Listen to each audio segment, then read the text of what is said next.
Hey, lettuce heads, Goldie here with a quick rundown on today's episode. Going to be a fun one, going to be fast paced. We're going to hit on the PGA Show. We're going to be talking about USGA's announcement on delaying the rollback. The Masters, everyone loves talking about Augusta National. We got a new ticket crackdown in work, so we're going to dive into that. Then we're going to close it out with some professional golf news. And as a quick reminder, if you could, make sure you are subscribed to the podcast on all of your preferred streaming services. Drop a review if you get a second. We really appreciate it. Also, we're going to be restocking in the next week, so go over to pleaseletusgolf.com. We're going to have some of our favorites from 2025, and we got some new additions coming for 2026. Enjoy the episode. Stay plugged.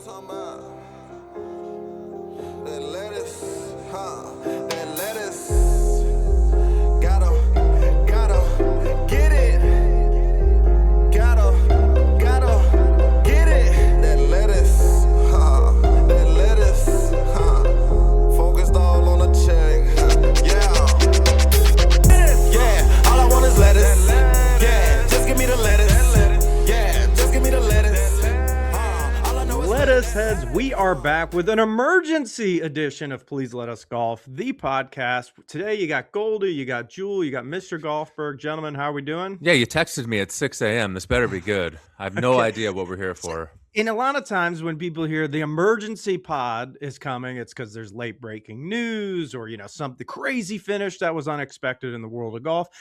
We got a weather emergency, right? So me and Jewel, we made the adult decision. We are at high risk. I know the rest of the country is laughing at the Southeast worrying about an ice storm, but we don't have the infrastructure here, and we got high risk. We're not going to have electricity the next 72 hours. So Saturday morning, we're shotgunning a pod. How do we feel about it? Well, not just the rest of the country, the rest of the world. We have our spirit animal, Alex Honnold, trying to climb the tallest tower in Taipei, and he was called off. Too much rain. Yeah, so they had to delay it to tonight. So they were trying to do it Friday night. So this is a Saturday morning. They try to do it Friday. Now they're trying to do it Saturday evening, or at least our time evening. And our guy, real quick, free solo. We love the free solo bit. We kind of own it now. I think we literally own the trademark to it. No. But that's another topic. But free solo putting, the limited edition T-shirt is available now. Clear your mind of those negative thoughts and just go after it. All right. Our inspiration's putting his life on the line. Let's honor him and get some shirts, man. All right. So Jewel, you guys going to be okay with the weather event? You're going to get it worse than me. Yeah, well, I've got a generator, so we'll see. I bought one for the weekend. I needed one. Would like to have one anyway, but we'll see if we'll need it. Hopefully we don't. But I'll tell you what, this whole situation feels very abrupt. I'm a little overwhelmed right now, a little anxious. The pod situation. We got a lot going on. You sent us a list of 12 items. I'm just having some coffee, chilling this morning around the fireplace, and I'm nervous for you, Joel. So you bought it. Is the generator at least out of the box? You should test these things, hook it up, do a pre-run, make sure you're good to go. You should have got a generator, a simulator, everything, just in case. You know how long you're going to be in the house. It's in the box. I just hope I get to take it back on Tuesday. I really don't want the cost of it. It was like $1,200. I'm going to return it once we don't use it. Well, if you do a post about it and put it on one of our channels, we just have it as a write-off. Everyone's got to have backup electricity, so there's always that. So how's today going to work? So I know we've teased out. So we just had last week, if you tuned in, we had our first guest of the year, Mr. Yip Strickler. It was fun. It was a good time. We're actually going to be recording with a few different guests over the next week that we're going to sprinkle in the next couple months. We got the signature events and all real golf kicking back off. So kind of our normal ops tempo with some travel is going to be kicking on in February, March, and beyond. But today, we're doing a crash course. Like the guy said, Jewel just said, I sent a notes of just a bunch of random topics. We are going to rapid fire. Some of these might just be 5 seconds. Some of them we might spend a couple minutes. A couple of them you guys might not even know anything about. So I'm going to kick it off. Does anyone else need to get anything off their chest before we start the formal aspect of Please Let Us Golf, the podcast? No, let's go. Okay, let's go. All right, guys, I got a little FOMO, so the PGA Show ended this week. I'm so conflicted about that this thing exists because on one hand, I get it. You guys have worked in big industry. When the industry gets together for their annual symposiums, it's just what it is. Everyone's networking. Mr. Golfberg, the king of hating networking, but there is like legitimately a lot of cool stuff going on. And I'm sitting there like, we weren't, we got a lot of changes and stuff going on. Too much going on business wise. Maybe starting next year, we get a little booth. But on the other side, it's like it is kind of gross. Like there's too much collaboration, right? Everybody's almost too friendly in this space. Like what is it? I'm not saying you need to wish ill will on like a fellow business, but like no one seems to have any competitive fire anymore. Everyone's just chumming it up. It's a who's who of it. Doesn't matter if you have 7 followers or 700,000 followers. Everyone's hugging, doing their clips and their pictures. I'm just conflicted. On one hand, I get it and I want to be involved. On the other hand, I kind of hate everything about it. What are you upset about? Are you upset that they're all just super happy and just having a good time together? Because look, their job is to play golf and talk about golf every day. Why wouldn't they be? Yeah, I just think at some point it's just like algorithm soup. That's the part. I'm not trying to be a hater. I know I'd be smiling next to Roger Steele and talking about we're from Chicago, take a picture with me. But it's not that level guy. I'm talking about like everybody else, and it's just one of those things. I don't know. Like I know you're in the golf business, so you're there. It's the epicenter of networking and relationships. I'm all good with that, but it kind of goes. And I don't want to just blow past this, but it merges into my second point of like every podcast is now becoming a studio show. You saw Amy Poehler won the first official. What was it? The not the Academy Award, the other one, but the Golden Globe. Golden Globe. They had a best podcast, and of course, she starts a podcast this year, and it's like it's fine. I like Amy Poehler, but that like I've been doing a lot of research on golf podcasts, and it's all becoming the same shtick. It's not even a podcast anymore. It's a fucking like 40-year-old guys that somehow have a studio with all these caddy corner cameras. So they're not talking to you, the audience. They're talking to each other, and you just get to like be a peeping Tom on their conversation. I don't like that shit. And it's like just a corporate takeover of everything you don't want to happen to your content. It's just, I don't know. I don't need a 6-figure production to have an interesting conversation. I'll stop there. It's not as natural, but that's the Netflix money. You notice this. So it happened over the holidays. All of a sudden, like Bill Simmons is on Netflix and Pardon My Take and all these other jabronis. And a lot of them aren't trying, though, actually. Yeah. A lot of them are just their big, dopey, pale faces in front of the camera with the receding hairlines. And then some are trying a little harder. And it does make it just a little less fun. And what I notice, because my favorite podcast of all time is Bill Simmons' Wendy's with Cousin Sal. That's just the best. I've been listening for like a decade. And the first time they were on Netflix, it just felt different. Sal was holding back jokes. You could tell they had to keep mentioning they're on Netflix to kind of calm themselves down and not be as just genuine as it's like. So yeah, I don't love it. So let's stay off Netflix. That's going to be our promise to the lettuce heads. Yeah, is that what we're doing here? Should we shoot ourselves in the foot? Let's do it. Or if we have the opportunity to be on Netflix, we stay true to ourselves. We change nothing. We changed nothing. We are going with 1080p video broadcasting. We want to make sure. Only one camera directly at my face. Yeah. Right? No. Everybody has a different color background. It's how it is. But no, I just meant like just everything. Good Goods leaning in heavy to their podcast now. It's that top of the corner video that's pointing down on them. And I just like whatever. We come full circle. It's like everyone was excited to cut the corner, and now we've come full circle to where cutting the corner basically feels like cable. Well, everyone went to this kind of organic, independent audio video medium, and now we're going full circle to where who's going to own it all? ESPN, Netflix, and they're just making their studio show is now your podcast, and they just call it that. So, anyways, it's kind of a drive-by on the PGA Show and podcast, but it's just one of those things of. Glad they both exist, but I feel like we need to be agents of change as we are influencing. Maybe we just cut the cameras. The camera, go straight. Mark Maron. We're an audio medium only. Find us on radio. Jewel, you're a nicer guy. Am I just is there any merit to what I'm bringing up, or is it just being a hater? Yeah, I mean, I think it's just being a hater. Well, you're No, our I'm resident kidding. you're our I'm kidding. resident businessman, our Yeah, salesman. So if anyone has to have a good attitude about this stuff, it's Jewel. So I yeah. appreciate that. But No, look, you don't think networking is the worst thing in the history of the world, and any it trade is. show is the worst, most cringy thing on earth, which is It why they is do them for in the Vegas. Anyway, Yeah, go ahead. Sorry. exactly. Like the 10 to 5 networking for the actual conventions are always the worst. And then from 5 to midnight are always the best. You go get a nice dinner, you get some really good wine, then it becomes fun. But Jules Andrew, obsessed with a nice dinner, dude. Every time we're going somewhere, we're trying to get like real logistics. And he's like, hey, dude, like 30 miles away, there's this steakhouse that's supposed to be above average. You think we're going to hit that up? I'm like, dude, probably not. somebody's got to put us on the right course. Hey, so next year when you go to the PGA trade show, I really want to make sure we have a camera on you the entire time. And that way we can just blow you up when you get back about how excited and happy you were.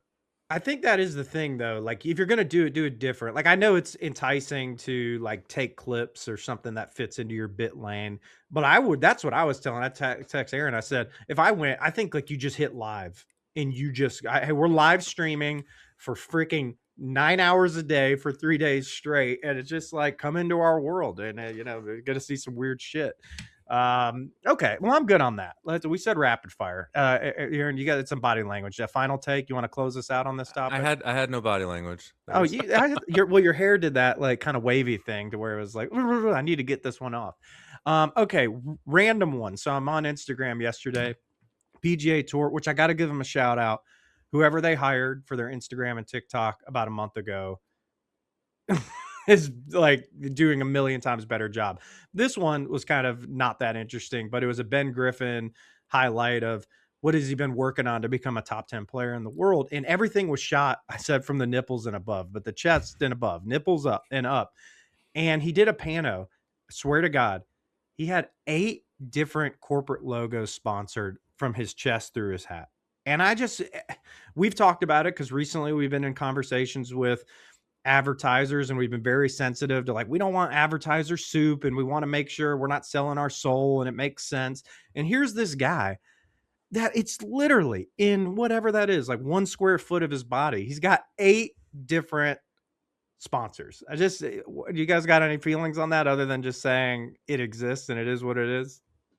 I think it's the evolution of a PGA Tour golfer. You start with one lower level brand on your sleeve, then you win a couple tournaments, you get some notoriety, you add 2 more, you might win another tournament. Now you've got 8 because you're trying to make some cash. You got people wanting you. Then you hit it big. The next step is like, all right, I've won multiple seasons in a row. Now I'm back to 1, but it's Mercedes. I literally just here's the thing, and Aaron, you've been in big marketing, big dollars. I don't understand as a company that sees that and goes, you know what? I would really love to just get an inch on his back left shoulder. I know there's 7 others, but I really think this is gonna like. How in the world could you even convince yourself that there is an ROI that makes any sense to be like with now? If there's one, if you're Nike and maybe there's one on the chest, I get that, but 8. Yeah, advertising's really strange. It probably doesn't work. I've heard some really interesting theories. Eventually, advertising completely goes away. Companies realize they're just giving their money away. Um, I don't know. Ben Griffin, though, he's just, I have no read on that guy. Like a lot of these players, I really feel confident in my take on them, in their game, where they're headed. Are they cool and interesting? He truly perplexes me. And I don't know, it's the glasses. And I don't know if this makes sense to you, but he gives me Phil Mickelson vibes too. I'm just throwing that out there. It's he's got that sort of like, oh yeah, huh? I just did something, and like Yeah. just the world's reflecting off his super reflective glasses, and you just can't tell what's going on in his head. And is he real? I don't I know. don't I don't know if he is real, but he did say one thing. I try to be objective. He said one funny thing in that clip. He was about to hit a ball and he was doing the grip thing to the side before he went to hit it. And they were like, "Is that something you're working on?" And he was like, "Yeah, I literally took this from Scotty Scheffler." And that's like Scotty Scheffler's pre-shot routine where he takes the grip of the club and then sets it down. And he goes, "Literally, I don't even know like what I'm doing. I just do it because Scotty started doing it and I started like hitting the ball better. So I'm just doing it. And they're like, well, I think it's because, you know, he's making sure his grip's perfect. He's like, I don't even know like what my grip is, but I just do it as a part of my routine now. So I was like, I respect that. When you see yeah, something great, I did that with you, Gold. Remember yeah. golfing last summer? You're doing this wrist hinge. I just started doing it that day. I was And on then you, fire. I'm like, yeah, you I don't know, man. freaking shot under par at Wine Valley. Just Maybe I like copy. Ben Griffin. Yeah, maybe he's a good guy. Maybe we should try to get him to let us put the lettuce logo on the exterior of his sunglasses. Yeah. Yeah, That we would be won't even sick. be greedy, you know. Well, I mean, if you got 8, what's 9? You know, we don't Yeah. we'll just give it to you for free. No, let's go number 9. Yeah, because we can't justify that ROI anyway. So Well, I wish Adam was here for this one, and this might be, I think we'll dedicate like full episode as it gets closer, but the USGA came out this week and said, "Hey, the rollback is just too confusing." Because if you don't remember, they were going to have 2028. It was going to roll back for the pros, but then it wasn't going to be until 2030 when the amateur game was going to adopt it. And they said it's just too much. 2030 it is. So everyone's going to roll back in 2030, which is very interesting considering the PGA Tour has now regained momentum. They're about to announce a massive schedule change for 27 and for 28. And probably the last thing they want is like, we don't want to be involved in a battle of the golf culture wars with the golf ball. So let's just bump this thing out to 2030. But it almost goes by to like, by the time 2030 is here, like it's going to be a nothing burger, right? It's like, what's the point of doing any of it? But any quick rollback takes? When I read it, I thought they were just buying time, you know. I kind of agree with your take on just PGA Tour not wanting to get in any kind of like controversy, and also just build on the momentum they have right now, not rolling the ball back in a few years. Liv's going to be gone by then. Keep the momentum going. Yeah. well said. Yeah. Well said. What's going on now? Golf? They're changing golf balls. Like I don't even know. Oh yeah, what's happening. I mean, I know it is silly, but yeah, I don't think They're not taking away all my cool logos on my TaylorMades, are they? Because that's what I'm concerned about. Well, maybe that's the thing. Maybe it's just more logos will help get extra spin on the ball, keep that flight down for some of these pros. So yeah, more logos, more shade. Yeah, more to come on that. All right, let's keep rolling. This is fun, man. What? Mr. Golfberg, if you had an invitation to go play in the Masters, okay, would you forego it for a large sum of money to go play at Live Golf? I think because I think you need to state the number too. Go ahead. You know. Okay. Well, so Mr. Lasasso, what is it? Michael Lasasso? Is that his first name? So Michael Lasasso. He won a national championship in college this year. I think he's a bit of an overrated amateur golfer, but he wears the short shorts. He's got the super laid off swing.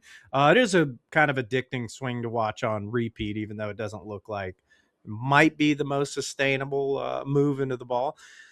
So because of his NCAA win this year, he got an invite to the Masters. Everyone just assumed he's about to, he's make his journey into KFT and some PGA Tour starts, but he signed with the High Flyers, going over to play for Phil Mickelson and reported for $10 million. That was the report.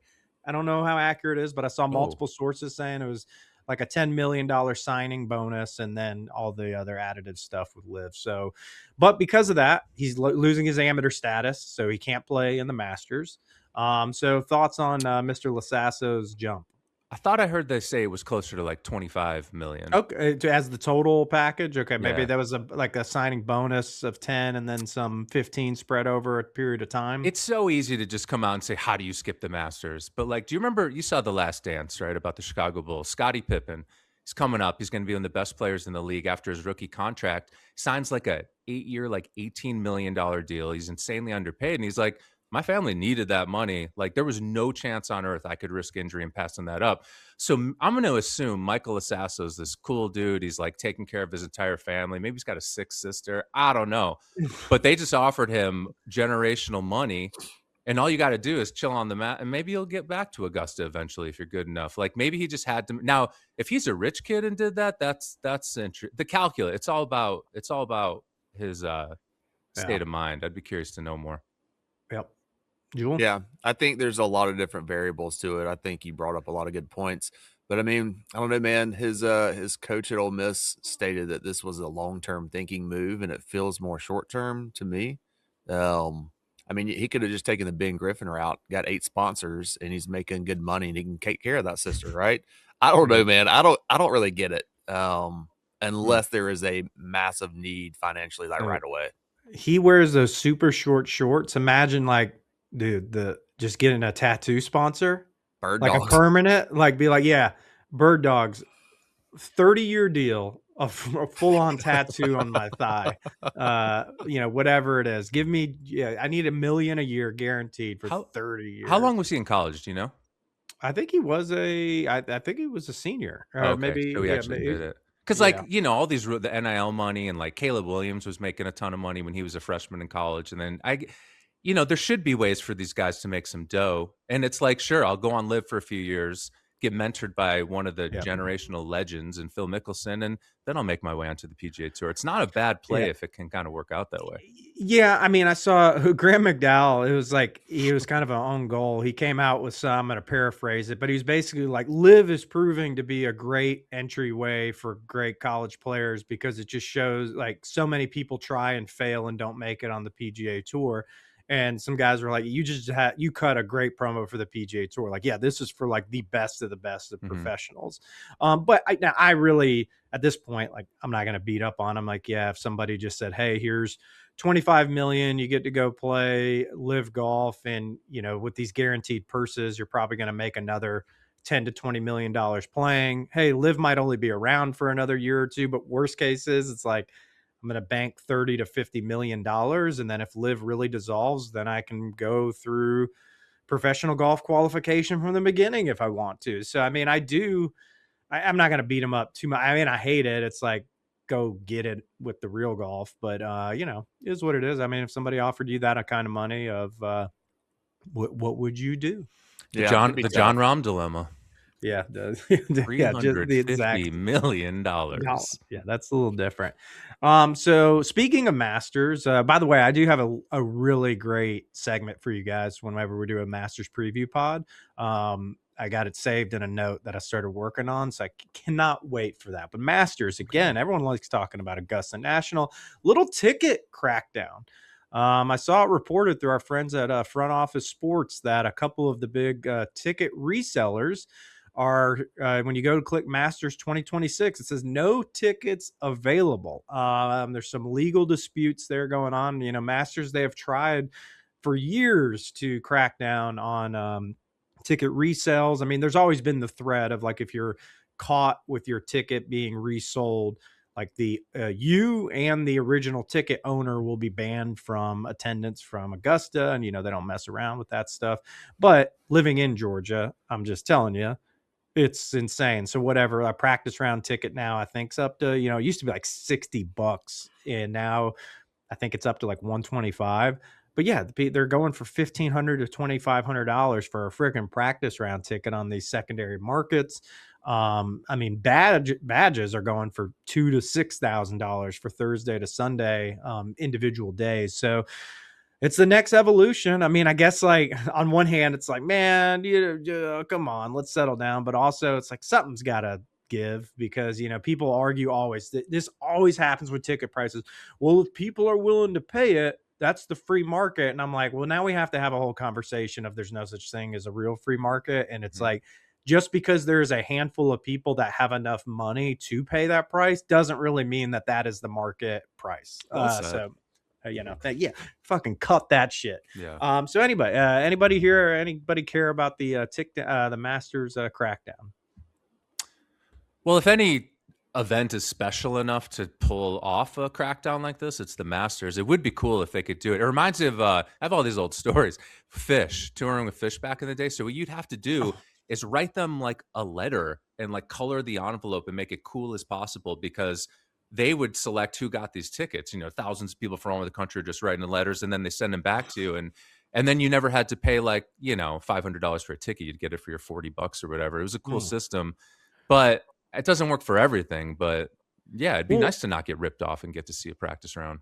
And I think so there was they have some pretty interesting stuff that the RNA does that makes ticket transferring really cumbersome. You Mhm. basically have to go through them. Like, I know other places have done it too, but you have to get like a digital signature on one device, and this is the only device that can have the ticket. And if that device is going to be transferred, it has to get processed back through them to the transferee, and the dollar has to be the ticket value dollar price. So that doesn't seem American. Like, we probably wouldn't be down with that, but I think that is probably the only way you're ever going to get to controlling it. Of like, we're going to issue an electronic ticket to one device. It is non-transferable, and you can transfer it back to us to reissue to that other person. But yeah, I don't know. Interesting. We'll see. We'll see if some people figure out a way to get around it. But Augusta National doesn't seem like a corporation you really would want coming after you either, though. They seem like they might have some reserve funds. Okay, so I don't know how much time we need to spend on this because we did a reel and we talked about it last week, but big news, guys. Mm-hmm. Professional golfer had his first albatross this past week. Can you guess who it was? Friend of the program, guy we love. We've been riding for him. Yeah. Mr. Justin Rose, 225, flushes 4-5 iron, doesn't leave the flag stick, one hop release in the hole, major elation. He goes, "You're not going to believe this. It's my first albatross of all time." One little problem. Was in TGL. So simulator golf, so I know we kind of been poking fun, but he seems to really be all in on that. This is his first albatross. So the floor is yours, guys. I would like to have him interviewed now, like after a couple of days, the dust is settled, because absolutely fucking not. This is not an albatross. I promise you he doesn't care. Yeah, I'm sure he doesn't. There's no chance he cares. Surely he's just moved on from this, and it's kind of just a joke, right? He had his post-round interview, and I kept pausing it just to see the look in his eye, and you could tell there's he just knows he's fucking with. He has to do it for ratings. Yeah. But he even got it ahead of the narrative when he said, his caddy's probably watching and coming up with some excuse how this doesn't count. And I'm like, I don't think he's coming up with an excuse.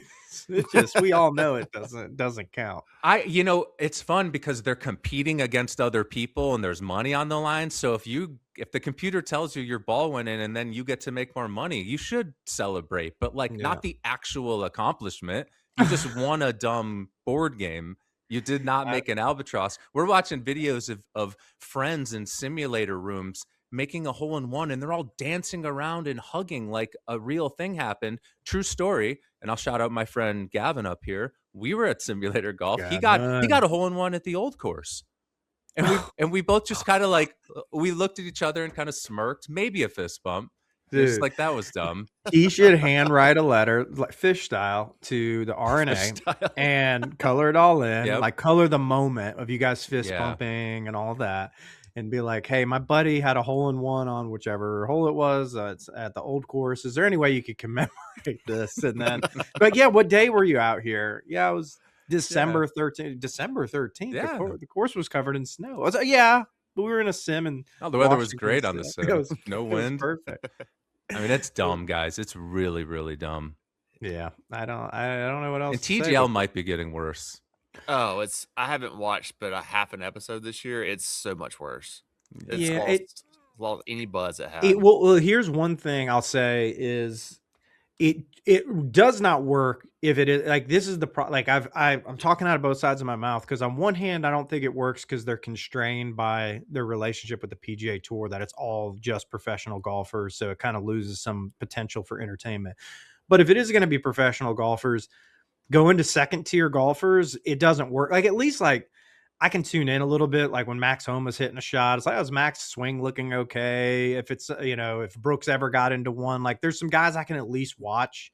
If it's a 1v1, it's Ricky versus Justin Thomas. I'm like, oh, I could get behind watching it for a few. But once we start getting into everyone else, I just can't even remotely care. So that is a huge issue with it. I think I they need to just go back to the drawing board on how they're going to source these teams. I don't. It's not good. Wait, you don't enjoy a Kiz versus Sahith 1v1? I think I had a note on here. I don't see it. They got to get Kiz. I did have it on here on the notes. They got to get Kiz off of this thing. Dude, he's literally 155 ball speed. Like, I'm not kidding. I'm not trying to be a nerd for if you guys don't understand what that means. Like, It's slow. I that's mean, like LPGA if we're average going ball that route, speed. I'd rather have like Gary Player out there. At least Yeah, he'd be no, doing like jump seriously. kicks and like no, you're 100% right. Yeah. Like stuff like that. That would be And Bernhard. interesting. Like just something. Sure. They probably need like a feature of the week kind of thing. They're not good at promote. Like you can't just promote. It's the TGL match. It's not going to work. Like you need to promote. It's the TGL match, and this week you need to tune in because we're going to see if Gary Player can carry the 200-yard gorge, and he's going to be like, "Look, I'm going to kick it over that." I don't know, but I just I wish they would let us instead of just being an influencer taking a video there to say this is so great, like ask us how to make it better, and we'll be there to help. I'd love to help.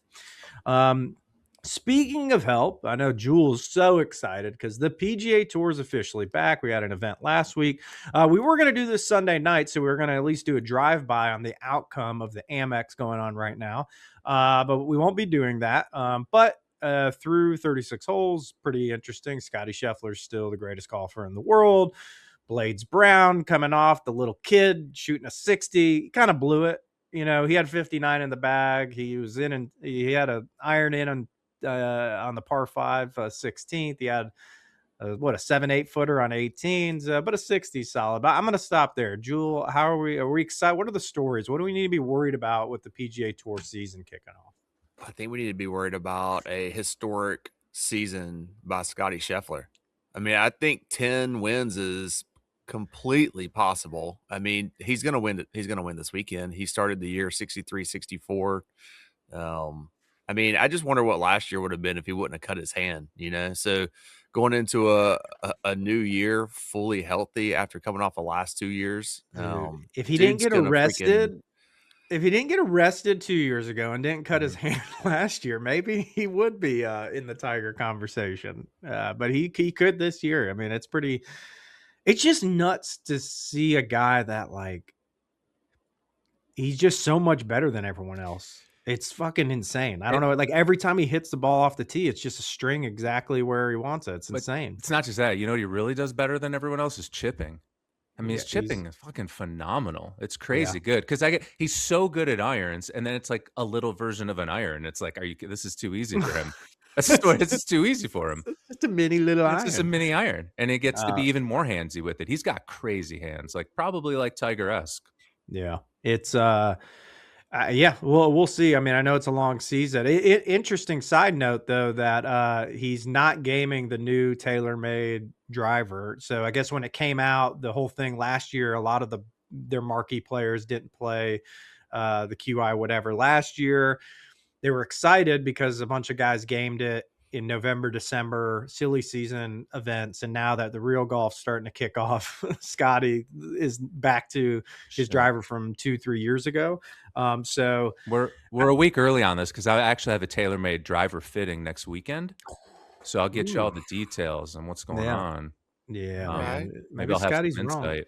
wrong. Well, and also these clubs are these companies, at least Titleist, I'm not saying like they're they are the purest form of running a golf business, but at least they do 2-year intervals in between their wedges and drivers and irons and all that stuff. It's like the fact that we got to roll out a new driver every 10 months and then have people with a straight face that you like go out there and go, dude, I picked up 25 yards. I'm like, no, the fuck you didn't. Like, it's not physically or technologically possible that if Golfberg was gaming a driver for 2016 and didn't do any form of fitting, and in 2026 went in there, I could see that. But it's like you've been a Callaway guy, I'm not going to call out who the person is, for the last 4 years, and you're not picking up 25 yards. Quit lying. And anyone that buys it is a fucking loser too. So Jesus. All right. So Well, isn't it just spin anyway? Like, isn't that just what everybody's trying to do is just well, reduce spin with some of these new faces? well, yeah, and I mean that's the thing. I got yeah, it's like okay, I can put it in a setting that I'm going to get my spin down to 18, 1900, and take my two best drives with a 4-inch tee, and I'm going to get some launch profile. But that's not like actually what you're gaming in a real round. So, anyways, Hey, can we talk about Blades Brown real quick? yeah, For two things, his swing and then putting. I don't understand his swing. He's obviously phenomenal at golf, like no yeah. shade. But what his swing is slightly awkward looking. He just does something that's probably like a new modern day way of thinking. But what's going on there? I know you guys know better than me. He like No, doesn't turn his wrists over or something. yeah, it is. It's just it's different. But I don't know. I would have to. I want to watch him this weekend. Seems I want to see what it looks like. It's hard sometimes when you just watch like the down the line videos and Yeah. stuff. I want to watch him golfing. I mean, we probably talked some shit about Scotty of like this is I weird. This never did. isn't sustainable. You He's did. the Sky's the Chichi Rodriguez of our generation. He's got more swag than anyone. People just don't realize it. It's That big swing is pimpin'. nasty. But wait, Blades is putting though. Yeah. Okay. So he missed that 7-footer for 59. His putting makes me nervous or cringe a little bit. He's obviously phenomenal. Once again, he putts way too fast.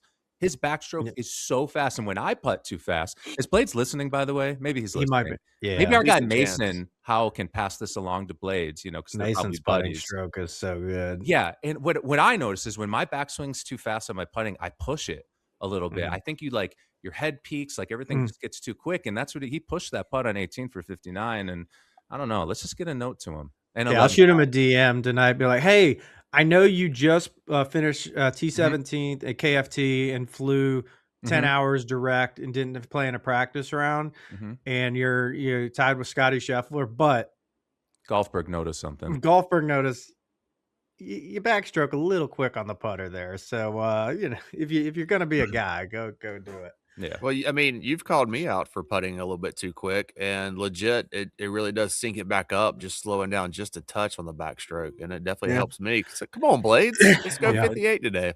Let's What go a name 58. too, dude. Is that like the coolest He golf also name did. since Tiger? Is it? It is Yeah, pretty sick. I mean, you got to think. I don't know his dad, but his dad clearly like the biggest golf loser of all time. Like that's a move I would have pulled. Like, Jenna, I really think he looks like a Blades.